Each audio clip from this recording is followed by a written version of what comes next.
know you're in Madame Tussauds, aren't you? I am, yes, Okay. but I made it all the way to Blackpool. You're in the Blackpool one now? Yeah. There's no shame in that. I don't mind, you know. Blackpool's lovely this time of year. It's lovely. OK, let's have a look. This is Peter's waxwork in Madame Tussauds. Blimey. You know... They're both as lifelike as each other. Yeah. Joanna, you're also in Blackpool, I believe. Is that right? Oh, have I been moved? Yes. OK, there you go. That's Joanna. They changed my clothes again, Jonathan. Well, it's nice, though. They keep you fresh. Yeah, that's true. At least it's something.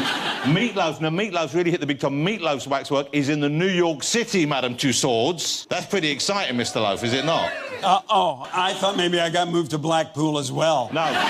Now, the one over here, they melted down to make One Direction. You're still in New York. Russell, I know you are not yet in Madame Tussauds. Not yet, no. It's only a matter of time. I know they've got one big lump of wax they're thinking of melting down to make you. OK. There it is. I'm also in Blackpool, OK? But that doesn't even look like me. It looks like Claire Balding has dragged herself up for, like, a court appearance or something. Look, that's what it looks like now. What's happened to the side of my face?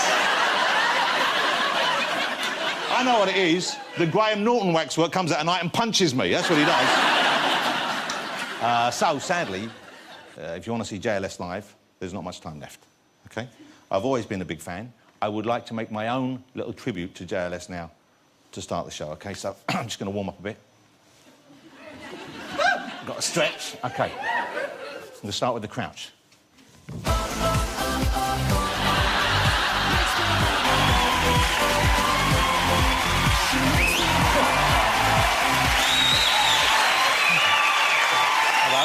How about that? Huh? Not even sweating, ladies and gentlemen. OK, before we get my guests out, Russell, we're not going to see this yet, but you've got something very special in a black bag for us, is that right? Yes, kind of special, maybe. You might see in a bit. It's not like the end scene in Seven. You haven't got a head in there or something, yeah? It's really perfect. OK, we'll find out what that is later on. But let's get my first guest out. We've taken him into our hearts and into our tanning salons, I believe, ladies and gentlemen. He is everyone's favourite Australian, Mr. Peter Andre.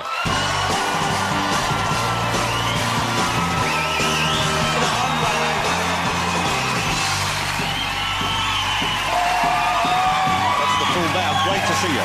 Thank you. Great to see you. Come and sit down, Peter Andre.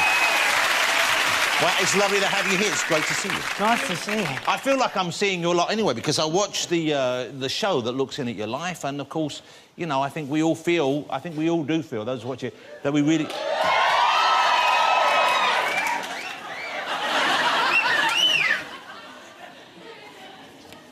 Don't take your trousers off as well, OK? No, that'll clear the room for sure. Except for you. How are you? Well, I'm not feeling as good as I was about 30 seconds ago, because now I'm looking at a kind of before and after situation right here. Yeah, but imagine if I could do all those flips that you just did. Yes, that's right. It does, yeah. It is remarkable for a man of my age. So the show, but I enjoy the show. Peter Andre, My Life. I enjoy watching that show. You're a very likeable character, and I love seeing you with your kids. Before we talk about what's going on at the moment, though, I think let's if we can talk about this up front, because I was very saddened, I was very moved, I'm sure everyone else was, by the tragedy that befell your family at the end of last year. Yeah, you know, I mean, my brother Mike said to me, you know, he said, bro, when you lose somebody, you know, I lost my brother for people that didn't know, and he said, when you lose somebody, you don't get over it, you just get on with it. Did it help you to be able to talk about it on television? Did it help you knowing there were people out there who feel well about you and like you and wished you well, even though you were going through this terrible thing? Well, at first, I didn't want to do it. I rang up my management, I said, I want to just go away for 6 months. Of course, I can't go away, because I've got my kids here, but I did want to go away. But then, you know, Claire kept saying to me, yeah, but what about you? You know, you want to help with Cancer Research UK? I said, at the moment, I don't want to know about Cancer Research UK. I was angry. You know, you would be. Yeah. Because it didn't... Because it took away somebody you loved. It didn't help, you know, that's how you think. But then eventually I thought, no, we've got to turn this to a positive. And so all part of coming back and going back to work was for me to set up this whole foundation and get together with Cancer Research UK, which we've done now. And we're launching 2 buses around the country to just get people to get checked up, so that, because early detection is absolute paramount. Well, good luck with you, and good luck with the whole campaign that you're involved in.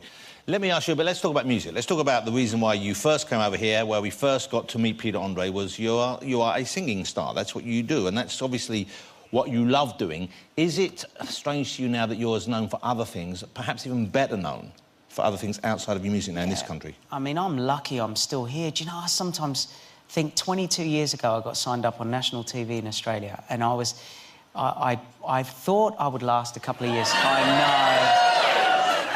It really is embarrassing, isn't it? It really is. I mean, who wears a jacket like that? But do you miss that? I mean, I know you're still performing, but would you rather that it was only the music you were known for? Look, I have to be honest with myself. The minute I released Insania, I asked for problems. That was the minute I knew nobody was going to play me on radio, and it was a good move in one way, but a silly move in another. And here's the funny thing: I get to sell out the O2 Arena every 2 years. Yeah. I sell out the O2 Arena, but I can't get a song played on radio. Yeah. But that is my fault. Now I thought, oh, it's because they think you're a reality star, or they... not star.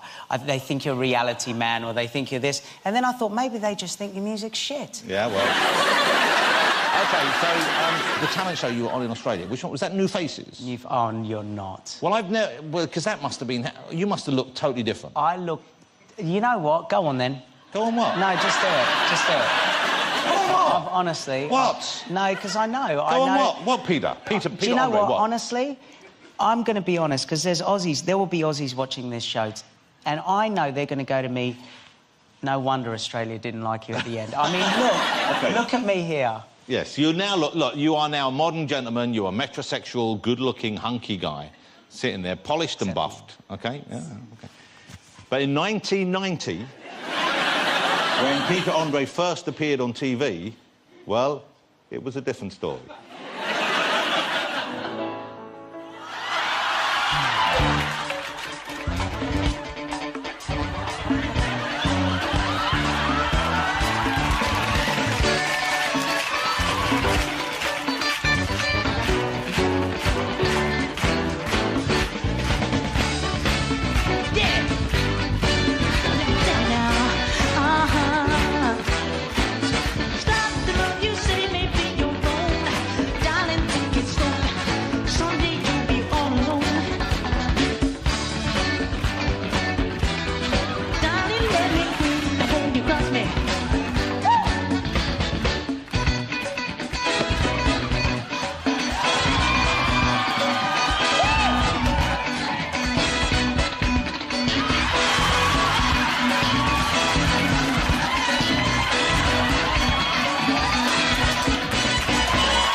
This is... No, but honestly... What was that?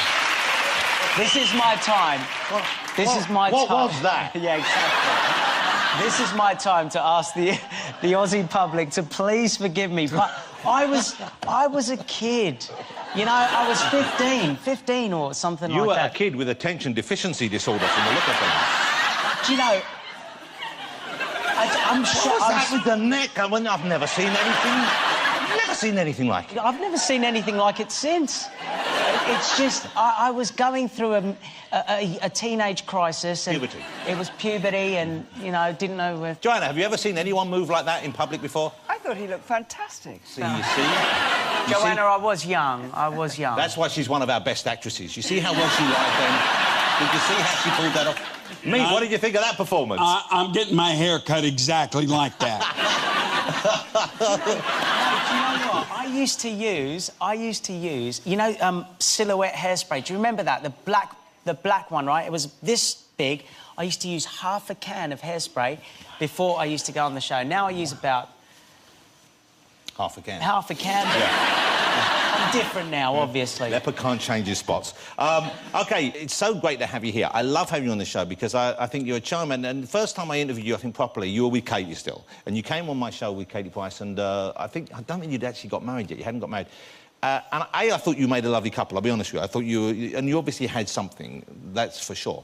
But at the same time, I was struck by your honesty and your sense of perspective. And you've still got that in spades. You still are one of the most kind of grounded and well-adjusted guys, and I think that's why people love you. And if you don't mind me saying it, I think it's because you are such a decent guy, and that's why we love watching you on TV and why you are so popular in this country. So please don't feel when I'm showing that sort of stuff. Thank you so much. I'm being silly about you because I admire you a lot.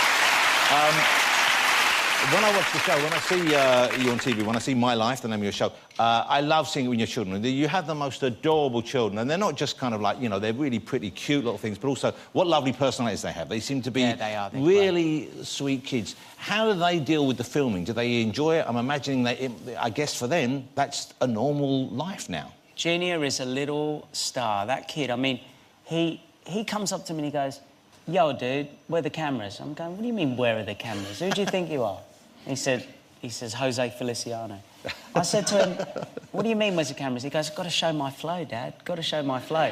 He's 7. He's just one of those kids, you know.